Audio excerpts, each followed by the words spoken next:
is the last of the Three Mothers trilogy, and it tells the story of a student who accidentally releases the Mother of Tears into the world after her device that has contained her powers got dug up from the grave years later. Right off the bat, I will say this is only my second time watching this movie, and I am a huge fan of the first two movies that came before it. And if we're comparing it to the first two, this is extremely, very forgettable compared to the first two. And the only thing I could actually remember about this movie is the one scene towards the end when you actually get her followers and you meet the witch and her followers are fawning all over her. That's the only scene I could ever remember. And I remember that scene made me feel very weird, but I didn't have the words to express why it made me feel weird. Now, I do. And I used to think this movie was horrible. I think it was terrible. I used to think this was the worst movie I've ever seen. It was awful.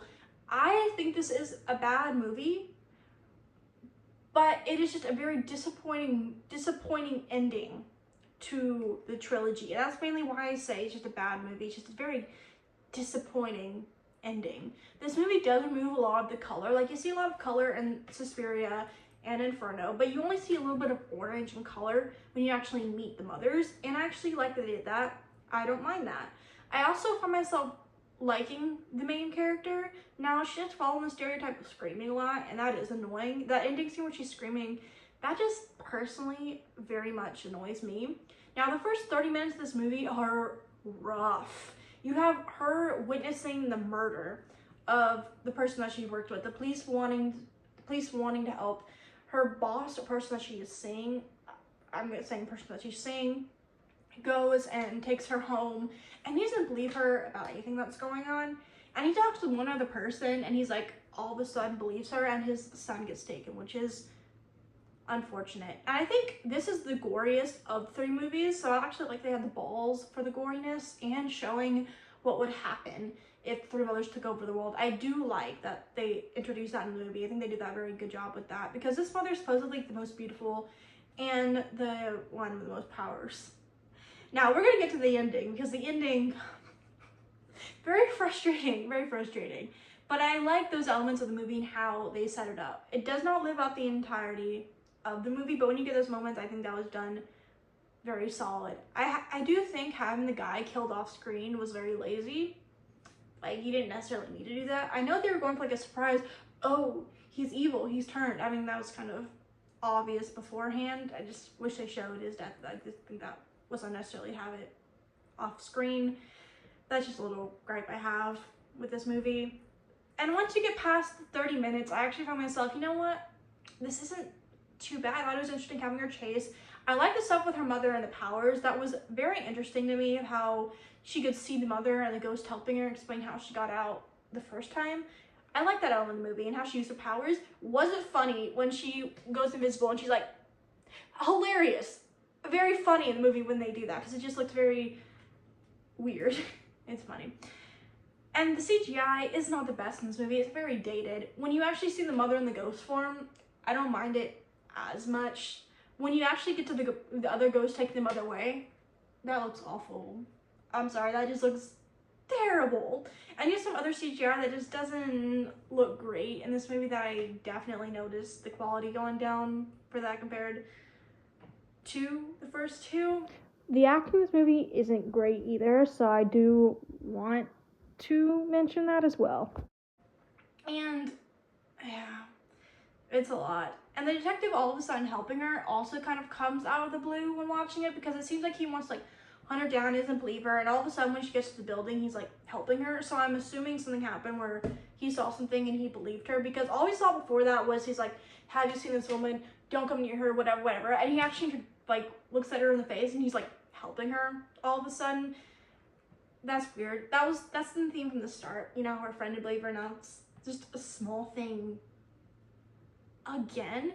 And then you go down to where the mother's chamber is, and I really like that sequence of her going down, getting lost. I like seeing the looks of the posse walking around. I did get some enjoyment with that angle. But then you get towards the end when her detective friend, he gets taken, and he meets the mother. And the first thing I noticed that was extremely unnecessary was she is nude, and you see her putting on her shirt. You didn't need to see that because you also see her take it off later. So that was, again, unnecessary.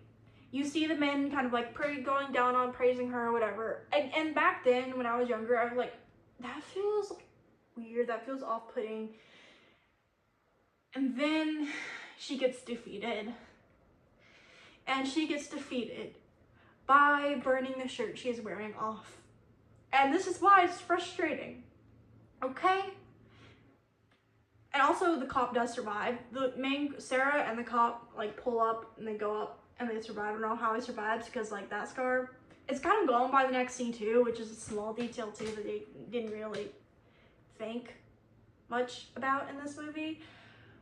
But just the thought of this mother being the most powerful, creating all this violence in the world that we see, this chaos, everyone falling for it, and all you have to do is remove and burn her shirt.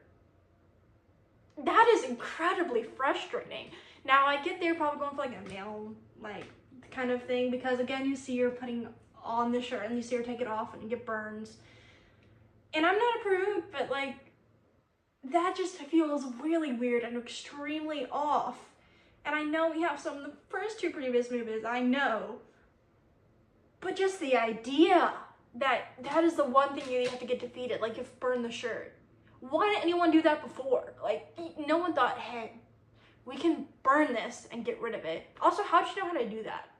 I just feel like, how would you know to burn the shirt? Like, no one gave you that information. You just got like this huge ass thing and burned it in the fire. What? And you know what? I was vibing with the movie. The first 30 minutes were rough. You get to the middle part, I'm like, you know what? Maybe it's not that bad. You know, I mean, actually kind of like some things that are going on. I like they're showing this. Then you get to the ending. And then you get the scream part, which is annoying. And you get that ending scream where they survive. What? Oh my god. So on top of this being a very forgettable movie, you have a very stupid way to go out for the most powerful, most powerful and beautiful, which is of all of them. And I actually like the way the witch looks. I very much admire the witch. I think she looks good too. I can't with how they end it. So overall, I will say, I do like some of the changes they made, especially, and I don't mind them taking away the color and you only see some orange when you actually get to the witch. I don't mind that change, nor do I mind how you actually see the violence around them and just try and track her down. There are some unintentionally funny moments, again, with her wanting to go disappearing, how that looks unintentionally funny. The gore, I will say, is pretty solid here. The CGI is very dated in this movie, doesn't look good. The only one that I'm like semi-pass on is like the ghost of the mother, except when she gets taken away. That's like the only pass I'll really give this movie. Will I remember a lot of this movie in a few months? Probably not, because this is very forgettable, especially compared to the first two. And again, comparing to the first two, just the three. We'll look at three when I say this. We'll talk about the fourth when we get there.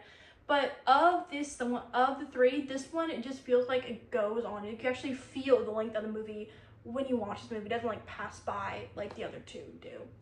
So overall, I will say this is a very disappointing ending to the trilogy. Is it a trash, awful movie? No, it's not a good movie. It's not the worst movie. It's just the way they end the trilogy with the three mothers, especially with the first two movies before it.